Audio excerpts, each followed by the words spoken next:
طرف کہے گا کہ واٹ اے بور شی از، اس کو تو اچھی بھی نہیں لگے گی وہ، تو پھر اللہ اس کو کیوں پریشان کرے جنت میں ڈال کے، پھر اس جگہ رہنمائی کر دی جائے گی جہاں بے حیائی موجود ہوگی، وہاں کمپینینز مل جائیں گے ان کو۔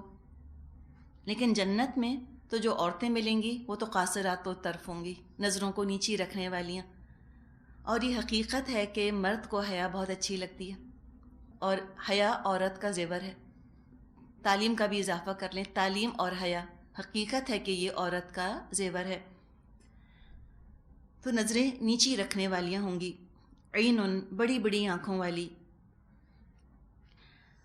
تو ایک مطلب اس کا یہ کیا گیا کہ وہ اپنی نظریں نیچی رکھیں گی، ایک مطلب اس کا یہ بھی کیا گیا ہے کہ وہ ایسی خوبصورت ہوں گی، اتنی حسین ہوں گی کہ شوہر کی نظریں نیچی رکھوائیں گی۔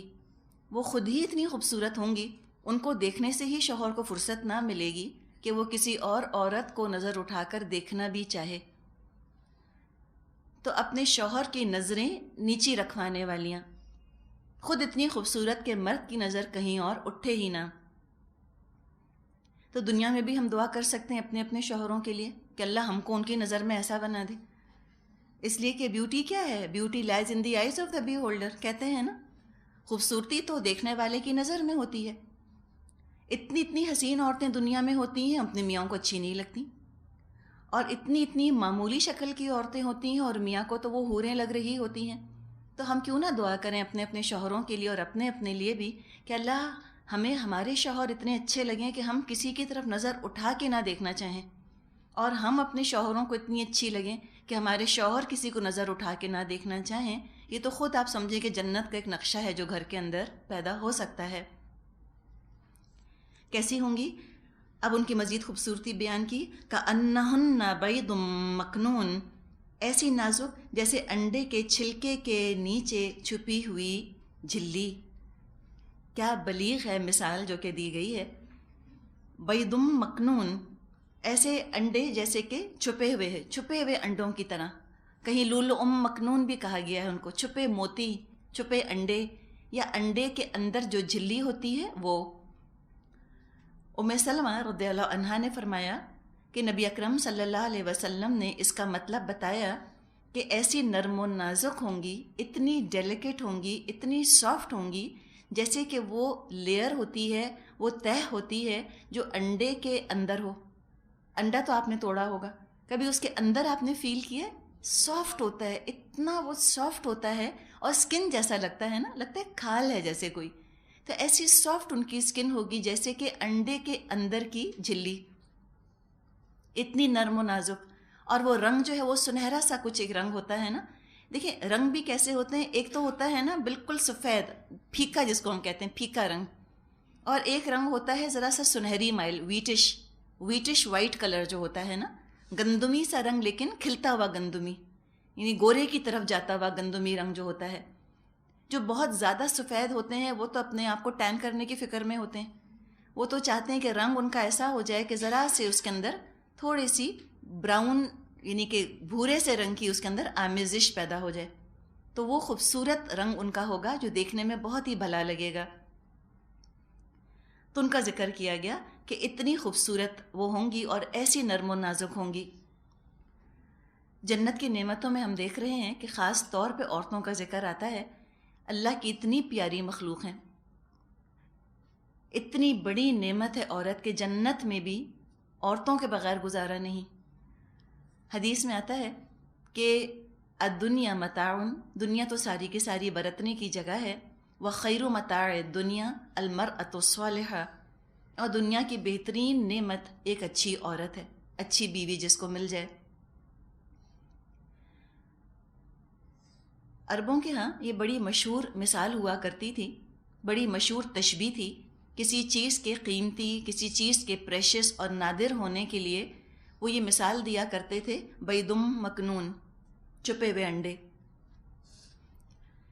گرد و غبار سے بالکل پاک، بالکل صاف ستھرے، ان ٹچڈ، ان پولیوٹڈ، ان مولیسٹڈ، کسی نے چھوا نہیں، ہاتھ نہیں لگایا، کسی کی نظر نے بھی گندا نہیں کیا، کوئی گندی نظر بھی نہیں پڑی اس کے اوپر، ایسی وہ چھپی ہوئی ہوں گی، ایسی خوبصورت۔ اب وہاں پر آگے ذکر آ رہا ہے کہ مصروفیات اب کیا ہوں گی. چلیں ماحول بتا دیا اور فرنیچر بتا دیا کہ ڈیکوریشن کیا ہوگا، سرور ہوں گے وہاں پر، پھر کھانا پینا، پھر کمپینینز، یہ تو سب ہو گیا. اب مصروفیت کیا ہوگی؟ عمل تو کچھ کرنا نہیں، بس چٹ چیٹ ہی کرتے رہیں گے بیٹھے ہوئے. اچھا اور سناؤ کیا حال ہے، اچھا تم سناؤ کیا حال ہے، ایسی باتیں کریں گے بیٹھ کے، بس خوش گپیاں کرتے رہیں گے. تو کیا ہوگا؟ اب کھا لیا پی لیا، مزہ آ گیا، سب ہو گیا، پیٹ بھر گیا. اب کہیں گے اچھا فَأَقْبَلَ بَعْضُهُمْ عَلَى بَعْضٍ يَتَسَاءَلُونَ، پھر وہ ایک دوسرے کی طرف متوجہ ہو کر حالات پوچھیں گے، ڈسکشن شروع کریں گے، بات چیت کریں گے. اور کیا بات چیت ہے؟ آگے کے عنوان سے یہ پتہ چل رہا ہے کہ جیسے وہ یہ پوچھیں گے کہ اچھا بتاؤ تم دنیا میں کیا کرتے رہے، اس طرح کا ڈسکشن کریں گے. اور یہ بھی ایک پلیجر کا طریقہ ہوتا ہے. آپ دیکھیں کہ جو بچے فیل ہو جاتے ہیں وہ کبھی نہیں ڈسکس کرتے کہ تم نے ایگزام کیسے دیا تھا، تمہارا پیپر کیسا ہوا تھا، تم نے کیسے پڑھا تھا. اس لیے کہ چونکہ فیل ہو گئے تو فیل ہونے کی وجہ سے جتنی پچھلی محنت کی تھی اس سب میں کڑواہٹ گل جاتی ہے، ہر چیز کڑوی اور تلخ ہو جاتی ہے. انسان اس بات کو یاد ہی نہیں کرنا چاہتا. اس سے متعلق اگر کوئی بھی یاد آتی ہے ساتھ ساتھ ناکامی کا اور تکلیف کا احساس ابھرتا ہے. جیسے کوئی اسپتال ہے، اب وہاں پر اگر کسی کا رشتہ دار مر گیا، اس اسپتال میں داخل ہوتے وہ سب یادیں دماغ میں گھوم جاتی ہیں، تلخ یادیں ہوتی ہیں نا. اور کوئی اسپتال ہے جہاں پہ کوئی خوشی کی خبر ملی تھی، کسی کی پیدائش کی خبر ملی تھی اپنی خوشی کی، یا کسی کے بچ جانے کی خبر ملی تھی، تو وہاں جاتے جاتے خود بخود خوشی کا احساس ہوتا ہے، بڑی خوشگوار یادیں وابستہ ہوتی ہیں اس جگہ سے. تو بالکل اسی طرح یہ جو بچے ہوتے ہیں جو فیل ہوتے ہیں وہ پچھلی باتیں یاد نہیں کرتے، اس لیے کہ تکلیف ہوتی ہے نا. لیکن جو پوزیشن ہولڈرز ہوتے ہیں یا جن کا رزلٹ انتہائی اچھا آیا ہوتا ہے، ان کا ایک طرح کا یہ پاس ٹائم ہوتا ہے. کبھی فرینڈز ملتے ہیں یا خود بھی کبھی وہ خاندان میں بیٹھے ہوتے ہیں، پھر وہ ذکر کرتے ہیں اپنی پڑھائی کا کہ ہم کتنی محنت کرتے تھے، ہم نے یوں کیا، ہم نے یوں کیا. اب وہ محنت ان کو کیوں اچھی لگ رہی ہے؟ انجام اتنا اچھا سامنے جو آ گیا. اب وہ ساری محنت اس کی ان کو تلخی تو یاد نہ رہی کہ کیسے راتوں کو جاگے تھے اور کتنا پریشان ہم ہوتے تھے. بعض دفعہ بچے روتے ہیں ایگزام کے خوف سے، وہ سب تلخی بھول گئی ان کو، وہ کچھ نہ یاد رہا. کیا یاد رہا؟ کہ انجام کتنا اچھا تھا، تو شکر ہے ہم نے محنت کر لی. تو اس طرح جب خوشگوار انجام ہوتا ہے تو اس کے ساتھ اس انجام تک پہنچنے کے لیے جتنی محنت اور جتنی کوشش کی ہوتی ہے وہ سب کے سب خوشگوار ہو جاتی ہے. تو وہ ایک دوسرے کے ساتھ ڈسکشن کریں گے کہ اچھا کیا کرتے تھے ہم، دنیا میں کیسے ہوتے تھے، ہم کیا کام کیا کرتے تھے. تو ہم بھی اپنے لیے دعا کر لیتے ہیں، اللہ کرے ہم بھی سب جنت میں بیٹھے ہوں اور ہم کہیں یاد ہے ہم کلاس اٹینڈ کرتے تھے، یاد ہے ہم نے سورہ صافات پڑھی تھی تو ہم کتنا خوش ہوئے تھے، ہم نے سوچا تھا اللہ ہم کو بھی جنت مل جائے. اور اللہ کرے ہم نے کوشش بھی بہت کی ہو اس کے لیے، تاکہ اس کوشش کو بھی اپنی ہم یاد کریں کہ ہم نے کتنی محنت کی، ہم کتنا ڈرتے تھے، ہم کتنا پریشان ہوتے تھے، ہم نے کتنی کوشش کی. تو الحمدللہ آج اللہ تعالیٰ نے قبول کر لی ساری کوششیں. تو اس طرح کی باتیں کریں گے، ڈسکشنز کر رہے ہیں بیٹھ کے. قال قائل منہم، ان میں سے ایک کہے گا، انی کان لی قرین، دنیا میں میرا ایک ہم نشین ہوا کرتا تھا. قرین قرب سے لفظ بنا ہے، ایک میرا ساتھی ہوتا تھا، کولیگ ہوتا تھا، کہہ لیجئے کلاس فیلو ہوتا تھا. قرین سے مراد ایسا انسان جو رشتہ دار تو نہیں ہوتا، ذی القربہ تو نہیں ہے، لیکن اس سے قربت رہتی ہے، ساتھ اٹھنا بیٹھنا ہوتا ہے آفس میں یا کلاس میں یا کہیں سفر میں یا پڑوسی کے طور پہ یا ایکوینٹنس ہم جن کو کہتے ہیں نا، جان پہچان والے. ایسا کہے گا ایسا میرا ایک جان پہچان والا تھا قرین. یقولو، وہ کہتا تھا، اِنَّکَ لَمِنَ الْمُصَدِّقِينَ، کیا تم بھی تصدیق کرنے والوں میں سے ہو؟ اب یہ کیا ہے تو اس شخص کا سوال، لیکن اس کو کہتے ہیں استفہام انکاری، انکار کر رہا ہے. کہہ رہا ہے کہ are you really that simple? Are you really that stupid? تم کیا تصدیق کرتے ہو، تم مانتے ہو ان چیزوں کو؟ کیا اِذَا مِتْنَا وَكُنَّا تُرَابًا وَعِظَامًا أَإِنَّا لَمَدِينُونَ، کیا واقعی جب ہم مر چکے ہوں گے اور مٹی ہو جائیں گے اور ہڈیوں کا پنجر بن کر رہ جائیں گے تو ہمیں جزا اور سزا دی جائے گی؟ یعنی کہ وہ ایسے وہ اسکیپٹیکل ایٹیٹیوڈ کے ساتھ پوچھا کرتا تھا، ایسی بے یقینی کے ساتھ پوچھا کرتا تھا. اس طرح ایک تمسخر کے طور پہ پوچھتا تھا. مطلب اس کا کیا ہوتا تھا اس کے قرین کا، کہ تم کیا اتنے بے وقوف ہو کہ تم ایسی باتیں مانتے ہو؟ ایسے تم بیکورڈ ہو گئے ہو، ایسے تمہاری میڈیویل قسم کی تھاٹ ہے، ایسے دقیانوسی خیالات کے تم حامل ہو کہ تم سمجھتے ہو کہ ہم مرنے کے بعد اٹھائے جائیں گے۔ اب یعنی پھر آپ ان بٹوین سب چیزوں کو خود فل کر لیجئے، بین السطور آپ خود تمام مضمون ذہن میں لے آئیے۔ مثال کے طور پہ ایک دوست ہے، اب وہ شراب پیتا ہے، اس کو کہا کہ تم بھی شراب پیو، اس نے کہا نہیں جی میں نہیں پیتا، شراب تو اسلام میں حرام ہے۔ کہے گا کیا آپ دقیانوسی باتیں کر رہے ہو؟ تمہارا کیا خیال ہے کہ شراب پینے پہ تمہیں کوئی پکڑ لے گا؟ تمہارا کیا خیال ہے کہ تم مرنے کے بعد اٹھائے جاؤ گے؟ کوئی تم سے پوچھے گا اچھا تم نے شراب کیوں پی تھی فلاں پیگ؟ ایسے کوئی پوچھے گا تم سے؟ تو یعنی مطلب کیا ہے؟ کیوں تم زندگی کا مزہ خراب کر رہے ہو؟ Make hay while the sun shines, عیش کرو، مزے کرو، you only live once. Babur با عیش کوش کے عالم دوبارہ نیست۔ بابر کا یہ شعر ہے کہ بابر مزے کر لو، زندگی دوبارہ تو نہیں ملتی۔ تو تم کون سی اندیکھی زندگی کے پیچھے اس ملنے والی دنیا کے مزے کو تم کرکرا کر رہے ہو؟ جو تمہیں چیز حاصل ہو رہی ہے کیوں چھوڑتے ہو انجانے خوف سے کسی اندیکھی قیامت کے لیے؟ کیوں ڈرتے ہو اندیکھی قیامت، اندیکھی جہنم سے؟ اور کیا لالچ ہے تم کو اندیکھی جنت کا؟ چھوڑو چھوڑو، سب ایسی بیکار کی باتیں ہیں، یہ کہتا تھا نہیں۔ تو لوگ اس پہ ترس کھاتے ہوں گے کہ دیکھو اپرچونٹیز ہیں انجوائمنٹ کی، انجوائے نہیں کر رہا۔ کافر تو 3 چیزوں کے لیے جیتے ہیں نا، 3 ڈبلیوز کے لیے، وائن، ویمن اور ویلتھ۔ یہی ہے نا ان کا، یہی حاصل کرنا چاہتے ہیں نا، وائن، ویمن اینڈ ویلتھ۔ اور مومن کی یہی آزمائش ہے، وائن، ویمن اینڈ ویلتھ۔ وائن تو سمجھے بالکل ہی حرام، سوال ہی نہیں، اور ویمن اور ویلتھ جو ہے اس کو بھی بس ایک لمٹ کے اندر اندر، اللہ کی بتائی ہوئی حدود کے اندر اندر اس سے فائدہ اٹھانا ہے۔ تو وہ ان پر افسوس کرتے ہوں گے کہ دیکھو افورڈ بھی کر سکتا ہے، سب کچھ کر سکتا ہے۔ ایک مردوں ہی کے پوائنٹ آف ویو سے ہم بات کریں کہ وہ کہیں کہ دیکھو کتنا ینگ ہے، کتنا ہینڈسم ہے، عورتیں تو مرتی ہیں اس کے اوپر، یہ پتہ نہیں کس شرافت کے چکر میں، پتہ نہیں کس سے ڈرتا رہتا ہے کہ نہیں نہیں۔ وہ کہے گا یار تمہاری بیوی جو ہے وہ تو کراچی میں بیٹھی، سو کیا پتہ تم یہاں کیا کر رہے ہو ہانگ کانگ میں؟ وہ کہے کہ نہیں نہیں میں اللہ سے ڈرتا ہوں۔ اور یہ بھی یاد رکھیے کہ کوئی مرد عورت کو نہیں رزسٹ کر سکتا اگر اللہ کا ڈر نہ ہو۔ کوئی بیوی اپنے اوپر گھمنڈ نہ کرے اور گمان نہ کرے کہ میں نے ہی ایسا اپنے شوہر کو جو ہے وہ اپنی طرف راغب کر لیا ہے کہ اب اس کو کسی عورت کی ضرورت نہیں، یا میرا میاں مجھ سے اتنی محبت کرتا ہے کسی اور کو تو نظر اٹھا کے نہ دیکھے گا۔ مردوں کا معاملہ یہ ہوتا ہے کہ بیوی کو تو باعزت بنا کے گھر میں رکھتے ہیں، اور بعض دفعہ پھر ادھر ادھر کوئی الٹا سیدھا کام کر بیٹھتے ہیں، کہتے یہ کیا، یہ تو ایسی گری پڑی عورتیں ہیں، ان سے فائدہ اٹھانا یہ کون سی کوئی غلط چیز ہے؟ تو بیوی اپنی جگہ رہتی ہے اور یہ ایکسٹرا میرٹل افیئرز اپنی جگہ رہتے ہیں۔ صرف اور صرف اللہ کا خوف ہوگا، اللہ کا تقوی اگر ہوگا تو انسان اس طرح گناہ سے بچے گا۔ اور حقیقت ہے کہ ہمیں ایک دوسرے کے گناہوں کا پتہ کیسے چل سکتا ہے؟ ہم تو نہیں گھروں کے اندر گھس کر بیٹھے، یا کوئی اگر جاتا ہے کہیں باہر ہمیں کیا پتا وہ کیا کرتا ہے وہاں پر۔ تو کبھی کوئی عورت یہ نہ سمجھے کہ میرا میاں تو میری وجہ سے بہت شریف ہے۔ اگر وہ شریف ہوگا، اگر وہ زنا سے بچے گا، کوئی بھی مرد دنیا میں یا کوئی بھی عورت اگر زنا سے بچتی ہے صرف اور صرف اللہ کے لیے، اللہ کا تقوی خوف اگر ہوگا تو بچیں گے، اور اللہ کا خوف نہیں ہوگا نہیں بچ سکتے، اس لیے کہ ٹیمپٹیشن اتنا زیادہ ہے۔ اور دنیا میں آج کل جس طرح عورتیں اویلیبل ہیں وہ تو اللہ تعالیٰ بس اپنی پناہ میں رکھے۔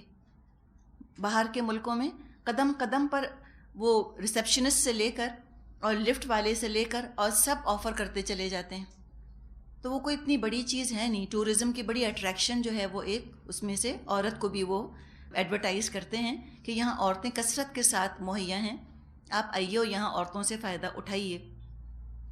یہ صرف وہ کر سکتا ہے جس کے اپنے اندر حیا ہو، اور پھر وہی جنت کا شہری بنے گا، تقویٰ ہو جس کے اندر۔ تو یوں آپ سمجھ لیں نا کہ وہ اس طرح ترس کھاتے تھے کہ اتنا ینگ ہے اور دیکھو کیا ملا بن کے بیٹھ گیا ہے بیچارہ اتنی ینگ ایج میں۔ تو وہ کہتے تھے کہ تمہیں کیا ہے، تم یہ سمجھتے ہو کہ ہم اٹھائے جائیں گے، جزا یا سزا ہم پائیں گے ان کاموں کی؟ مراد ہے کہ کیا تم ریڈیکولس باتیں کرتے ہو، کیسی بیوقوفی کی باتیں ہیں۔ یہ ایک نفسیاتی حربہ ہوتا ہے کہ انسان اپنی نظروں میں خود بیوقوف لگنے لگے، خود اپنی نظروں میں چھوٹا ہو جائے، سیلف ڈاؤٹ میں پڑ جائے، اور وہ اس کو شرم آئے اپنی نیکی پر۔ یہ ہے نیکی پر شرمندہ کرنے کا طریقہ، ہنسنا دوسرے کے اوپر، یا اس کو ترس کی نظروں سے دیکھنا، یا رحم کھانا اس کے اوپر کہ ہے بیچارہ کیا اپرچونٹی مس کر رہا ہے، اتنا مزہ ہے اس مزے کو لیے حاصل نہیں کر رہا، پتہ نہیں کس سے ڈرتا ہے۔ پھر بعض دفعہ مردوں کو تانا دیا جاتا ہے کہ کیا بیوی سے ڈرتے ہو، یہ بھی تانا دیتے ہیں۔ جب تک شادی نہیں ہوتی تو تانا دیتے ہیں کہ اماں سے ڈرتے ہو، اور شادی کے بعد تانا دیتے ہیں کہ یار بیوی سے بہت ڈرتا ہے، ایسے کہتے ہیں نا یار ایک دوسرے کو کہ یار یہ بیوی سے بہت ڈرتا ہے، اس کو بڑا ڈر لگتا ہے، بیوی کو پتہ چل گیا تو بہت ہنگامہ کرے گی۔ تو بیوی سے کوئی نہیں ڈرتا، یقین رکھیں آپ، اللہ سے اگر ڈریں گے تو گناہوں سے رکیں گے، اللہ کا خوف نہیں تو بیوی کا ڈر تو گناہوں سے نہیں روک سکتا۔ بہرحال کیا ہوا، زندگی گزر گئی، چلتی رہی۔ وہ جو دوست تھا وہ گناہوں کے اندر ڈوبتا چلا گیا، انجوائمنٹ کے نام پر۔ میرا حق ہے، ہم آج کل یہ سلوگن سنتے ہیں نا کہ ورک ہارڈ پلے ہارڈ، خوب محنت سے کام کرو پھر خوب عیاشی کرو۔ اور آپ کو یہ کلچر نظر آ رہا ہوگا دنیا میں کہ 4 دن 5 دن وہ ڈٹ کے کام کرتے ہیں، 12 گھنٹے 18 گھنٹے کام کرتے ہیں، یعنی کام میں کوئی کمی نہیں۔ جب ویکینڈ آتا ہے پھر وہ اپنے آپ کو ڈبا دیتے ہیں عورت اور شراب کے اندر، مست ہو جاتے ہیں اس کے اندر، گناہوں کو ڈٹ کے کرتے ہیں۔ تو محرومی دیکھیں کہ 5 دن ڈٹ کر دنیا کمائی اور پھر 3 دن یا 2 دن ڈٹ کے گناہ کمائے، تو کیا کمایا؟ یہ عقل کا تقاضا ہے کوئی؟ یہ کوئی لائف سٹائل ہے؟ کیا ہم اس پہ رش کرتے ہیں کہ دیکھو ذرا کیا مزے ہیں ان کے؟ اس میں کیا مزہ ہے؟ دونوں ہاتھوں سے جہنم سمیٹنا، دونوں ہاتھوں سے جہنم اپنے لیے جمع کرنا، یہ کون سی عقل مندی کی بات ہے؟ نہ دنیا کمائی اس لیے کہ دنیا والوں کا بھلا ہو جائے، اللہ راضی ہو جائے، اور نہ ویکینڈ ایسے گزارا کہ اللہ تعالیٰ راضی ہو جائے۔ اور آپ یاد رکھیے کہ ریلیکسیشن کے نام پر شیطان سب سے زیادہ گناہ کرواتا ہے۔ ریلیکس کر لو، ٹھیک ہے، انجوائے یور سیلف، اس میں انسان کو محتاط رہنے کی ضرورت ہے۔ تو اپنا ویکینڈ انسان یا اپنا فری ٹائم یا اپنی ویکیشن گناہ گاروں کے ساتھ نہ گزارے، خود بھی گناہ کریں گے اور دوسرے کو بھی ٹیمپٹ کریں گے کہ آؤ تم بھی ہمارے ساتھ گناہ کرو۔ کہیں بھی انسان جائے، مکہ، وہاں جا کر ہم غلط کام کوئی کر سکتے ہیں، نماز چھوڑ سکتے ہیں یا کوئی گندی چیز دیکھ سکتے ہیں۔ جب مکے میں نہیں کر سکتے تو واشنگٹن چلے جائیں یا ہانگ کانگ چلے جائیں، جہاں جی چاہے دنیا میں چلے جائیں، بہامس چلے جائیں، وہاں کوئی آپ غلط کام کر سکتے ہیں، کچھ اور دیکھ سکتے ہیں۔ تو نہیں، یہ نہیں کیا جا سکتا۔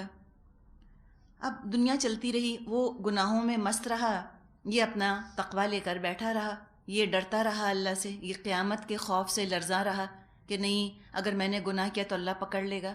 اب کیا ہوا، زندگی گزر گئی، موت دونوں کو آ گئی، دونوں مر گئے، اور قیامت آ گئی، دونوں اپنے اپنے انجام کو پہنچ گئے۔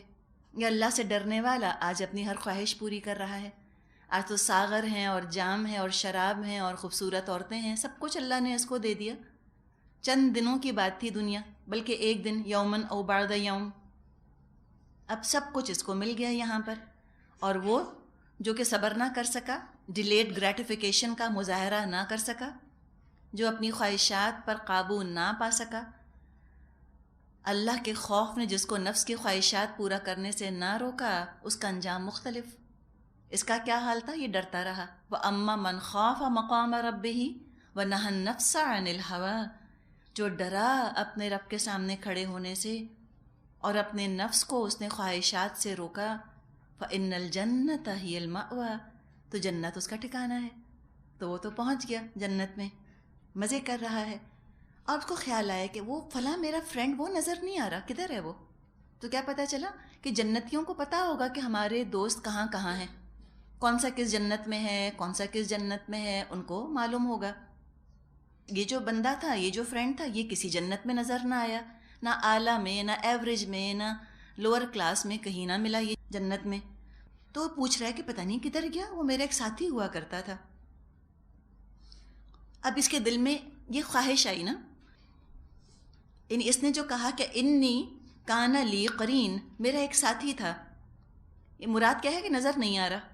اب اس نے دیکھیں خود کہا کہ مجھے اس ساتھی کو دیکھنا ہے، اس نے کیا خواہش کا اظہار کیا کہ میں چاہتا ہوں کہ میں دیکھوں میرا وہ ساتھی کہاں ہے؟ نہیں، اس نے خواہش کا اظہار نہیں کیا، لیکن اللہ تعالیٰ نے اس کی یہ خواہش پوری کر دی. اللہ کو تو پتہ ہے نا کہ یہ معلوم کرنا چاہ رہا ہے کہ اس کا وہ ساتھی کہاں گیا. تو فوراً پوچھا جائے گا اس معزز مہمان سے جو اللہ کا مہمان ہے جنت میں. قال هل انتم مطلعون، کہا جائے گا کیا آپ لوگ دیکھنا چاہتے ہیں وہ کہاں ہے. فوراً خواہش پوری. دیکھیں یہ ہے جنت، یہ ہے جنت. فوراً خواہش پوری ہو جائے گی. تو پھر کیا ہوگا؟ فطلع، تو وہ جھانکے گا. مطلعون ہم کہتے ہیں اطلاع پانا، مطلع ہونا. ہم کہتے ہیں سورج طلوع ہو گیا. طلوع کیا ہو گیا؟ یعنی کہ نظر آ گیا. اور سورج کیا کرتا ہے؟ جھانکتا ہے نا ایک طرح سے. اور اطلاع بھی کیا ہے کہ ایک طرح کا جھانکنا ہی ہے، ٹو پیپ ان اے وے، جھانک کر دیکھنا، مطلع ہونا. سورج طلوع ہوتا ہے، پہلے وہ ہورائزن پر سے، افق پر سے جھانکتا ہے نا، تھوڑا سا کنارہ اس کا نظر آتا ہے. تو وہ جھانکے گا. کیسے جھانکے گا؟ دنیا میں تو انسان مختلف گیجٹس کی مدد سے دور دور کی چیزیں سن لیتا ہے، دور دور کی چیزیں دیکھ لیتا ہے. اب جنت میں تو بس خواہش کافی ہے. خواہش کرو گے جہاں چاہو، جو چاہو تم دیکھ لو. تو وہ دیکھے گا، وہ جھانکے گا. تو کہاں پائے گا اس کو؟ فَرَآهُ، تو وہ دیکھے گا اس کو فی سواء الجحیم، جہنم کے بیچ میں. بیچ جہنم میں وہ پی رہا ہے اور زقوم کھا رہا ہے اور عذاب برس رہا ہے، اور آگے اور پیچھے آگ کی لپٹیں ہیں جنہوں نے اس کو گھیر رکھا ہے چاروں طرف سے. وہ اس کو دیکھے گا. اب دنیا میں آپ دیکھیں، دنیا میں آپ پھر اپنے آپ کو امیجن کیجئے، آپ ایک ایگزوٹک ریزورٹ میں بیٹھی ہیں، بہت عمدہ کھانا، مزہ، سب. آپ فون کرتی ہیں گھر کہ ذرا خیریت پوچھ لیتی ہوں. فون کرتی ہیں، پتہ چلتا ہے وہ فلاں جو آپ کا جاننے والا ہے وہ جل گیا ہے. کیا حال ہوگا آپ کا؟ سارا مزہ کرکرا ہو جائے گا. آپ کا دل نہیں چاہے گا کھانے کا، آپ کا منہ لٹک جائے گا، موڈ آف ہو جائے گا، اداسی چھا جائے گی. یہ ہوگا. اب یہ تو کوئی عام ایگزوٹک ریزورٹ تو نہیں جس میں یہ شخص تھا. یہ تو جنت میں بیٹھا ہے اور اس نے دیکھا اپنے دوست کو جو جہنم میں جل رہا ہے. اب اگر اس کو جہنم میں جلتا دیکھ کر اس پر اداسی طاری ہو جائے، یہ غم زدہ ہو جائے، تو پھر وہ کیا جنت ہوئی؟ جنت کے بارے میں تو فرمائے لا خوف علیہم ولا هم یحزنون، نہ خوف طاری ہوگا، نہ غمگین ہوں گے. تو جنت تو وہ جگہ ہے جہاں نہ خوف نہ غم. ایسا لگتا ہے جیسے جنت میں جب اللہ تعالیٰ داخل فرمائے گا شاید وہ انسانوں میں سے ہمدردی والی جین نکال دے گا تاکہ دوسرے کا دکھ نہ محسوس کر سکیں. ورنہ ہر جنتی کا کوئی نہ کوئی جاننے والا جہنم میں تو ہوگا نا، جیسے کہ ہر جہنمی کا کوئی نہ کوئی جاننے والا جنت میں تو ہوگا. اب اگر جنتی جہنمیوں کا غم کرتے رہیں، ان کی طرف سے دکھ اٹھاتے رہیں، ان کی پریشانی میں مبتلا رہیں، ان کے بارے میں کنسرن رہیں، وہ تو جنت کی نعمتوں سے کوئی فائدہ نہ اٹھا سکیں گے. جنت کی لذتیں سب کی سب کرکری ہو جائیں گی. ایک ماں جو جنت میں ہے اور اس کا بیٹا جہنم میں ہے، کیا اس ماں کے گلے سے نوالا اترے گا؟ کیا وہ انجوائے کر سکے گی؟ وہ تو نہیں کر سکے گی انجوائے، اس کو تو مزہ نہیں آئے گا. تو واللہ عالم. لیکن لگتا ایسا ہے کہ جیسے جنتی جو ہیں وہ کوئی کسی کے لیے ہمدردی محسوس نہیں کریں گے تاکہ وہ جنت کی نعمتوں سے پوری طرح لطف اندوز ہو سکیں، کوئی چیز ان کا مزہ کرکرا کرنے والی نہ ہو. تو اب جب اس کو نظر آئے گا کہ میرا یہ دوست جو ہے جہنم کے گڑھے میں ہے، وہ کہے گا قولت اللہ ان کت لتردینی، اس سے خطاب کر کے کہے گا اللہ کی قسم تو مجھ کو تباہ ہی کرنے والا تھا. اس سے آپ دیکھیں خود کیا پتہ چل رہا ہے کہ اسے کچھ زیادہ افسوس نہیں ہو رہا. وہ اپنے انگور کھا رہا ہے اور اپنی حور کے ساتھ بیٹھا ہے اور کہہ رہا ہے کہ تم نے تو مروا دیا تھا مجھ کو. یہی طریقہ ہے نا. یہ نہیں کہ وہ رونے بیٹھ گیا اور اس کا تو کھانا چھٹ گیا اور حور سے کہا کہ تم ابھی جاؤ، مجھے تخلیہ چاہیے، میں تنہائی میں رہنا چاہتا ہوں، مجھے بہت افسوس، بہت سخت پریشانی ہے، چلو کوئی سورس لگاؤں، کچھ کروں، نکلواؤں اس کو. کوئی فکر نہیں. کہہ رہا تم نے مروا دیا تھا. اللہ کی قسم ان کت لتردینی، اگر تیرا بس چلتا تو قریب تھا کہ مجھے گرا دیتا اپنے ساتھ اس جہنم میں. وہ تو شکر ادا کر رہا ہے اور ہم نے یہ پڑھا ہے قرآن میں کہ جنتیوں کا کلمہ ہوگا الحمدللہ، کل شکر کل تعریف اللہ کے لیے ہے. کہے گا تو نے تو مجھے مروا دیا، تو نے تو گرائی دیا تھا مجھ کو. وَلَوْلَا نِعْمَةُ رَبِّي لَكُنْتُ مِنَ الْمُحْضَرِينَ، میرے رب کا فضل شامل حال نہ ہوتا تو آج میں بھی ان لوگوں میں سے ہوتا جو پکڑے ہوئے آئے ہیں. وہ تو کہے گا اللہ نے بچا لیا. یہ دیکھیں عاجزی والے لوگ جائیں گے جنت میں، متکبر نہیں. وہ یہ نہیں کہے گا کہ میں اتنا عقلمند تھا، اگر میں اتنا متقی نہ ہوتا تو میں بھی آج جہنم میں چلا جاتا. یہ نہیں کہہ رہا، کوئی کریڈٹ نہیں لے رہا جنت میں آنے کا. سارا کریڈٹ، سب شکر، سب تعریف، سب کمال اللہ کا. کہے گا وَلَوْلَا نِعْمَةُ رَبِّي، اگر میرے رب کی نعمت نہ ہوتی تو میں بھی آج جہنم میں جانے والوں میں شامل ہو جاتا. اللہ کا شکر ادا کرے گا. تو آپ یہ بتائیں کہ یہ اللہ کی نعمت کیا ہے؟ ہدایت. کتنی بڑی نعمت ہے. اور یہ ہدایت کہاں ہے؟ یہ رہی اس کتاب کے اندر. ذَلِكَ الْكِتَابُ لَا رَيْبَ فِيهِ هُدًى لِّلْمُتَّقِينَ. ذَلِكَ الْكِتَابُ لَا رَيْبَ، یہ کتاب اس میں کوئی شک نہیں. فِيهِ هُدًى لِّلْمُتَّقِينَ، اس میں ہے ہدایت متقیوں کے لیے. تو کتنے خوش قسمت ہیں وہ لوگ جو کہ قرآن کھول لیں اپنی زندگیوں میں اور اس کے اوپر عمل شروع کر دیں اور اپنا وقت لگا دیں اس کتاب کے ساتھ. اس سے بڑھ کر عقل مندی کیا ہوگی، دور اندیشی کیا ہوگی، فار سائٹڈنس کیا ہوگی، ہائی آئی کیو، اس سے زیادہ کیا ہوگا کہ انسان اپنے آپ کو جنت تک، الٹیمیٹ ایمبیشن اس کا جنت بن جائے اور اس تک وہ پہنچنے کی کوشش کرے. تو یہ ہے اللہ کی نعمت دنیا میں، ہدایت کا مل جانا، نیک اعمال کے لیے دل کا کھل جانا اور نیک اعمال کی توفیق مل جانا اور اللہ کی محبت پیدا ہو جانا دل کے اندر. یہ بہت بڑی نعمت. تو یہ تو اس کا وہ قصہ چکا دے گا. بات ہو گئی اتنی. تو یہاں بھی یعنی کہ یہ سب بتانے کا مقصد یہ ہے کہ انسان اپنے سوشل سرکل کا بہت احتیاط سے جائزہ لے، کیئرفلی اپنا سوشل سرکل دیکھے اور دیکھے کہ کوئی اس کا ایسا دوست تو نہیں ہے جو اس کو دوزخ کی طرف کھینچ رہا ہو. اس لیے کہ بری صحبت سے جو تباہی آ سکتی ہے اس کا اندازہ بس آخرت ہی میں ہوگا کہ برے دوست کیسے ورغلاتے ہیں اور بہکاتے ہیں، نیکیوں کو کیسا وہ بدنما بنا کر دکھاتے ہیں اور گناہوں کو کتنا خوشنما بنا کر دکھاتے ہیں. نیکیوں کو ناممکن کر کے دکھاتے ہیں اور گناہوں کو ممکن، بلکہ پلیجر بنا کے دکھاتے ہیں، بلکہ نیڈ بنا کے دکھاتے ہیں، ضرورت بنا کر دکھاتے ہیں. پہلے ایکسیپٹ کر لیتے ہیں کہ ہاں ہم گناہ تو کریں گے، اس کے بعد ایکسپیکٹ کرتے ہیں اپنے ساتھیوں سے کہ وہ بھی گناہ کریں گے، اور اگر ان کے گناہ کرنے والے ساتھی نہ ہوں پھر ان کا مذاق اڑانا شروع کر دیتے ہیں. تو یہ دوست بڑے غیر محسوس طریقے سے انسان کے خیالات پر، اعمال پر اثر انداز ہوتے ہیں، برین واش کر دیتے ہیں، سیدھے راستے سے ہٹا دیتے ہیں. تو یہ تو بڑا عقل مند تھا، اس نے ہدایت کو، اللہ کی رسی کو پکڑے رکھا تو یہ بچ گیا. یہ جو تردین لفظ آیا ہے، اردا یردی کا مطلب ہوتا ہے گڑھے میں گرانا. تو نے تو مجھے اس گڑھے میں گرا ہی دیا تھا، اللہ کی نعمت نہ ہوتی میرا بھی یہ حال ہوتا. ابھی جنتی جو ہیں یہ اب سوال کریں گے کس سے؟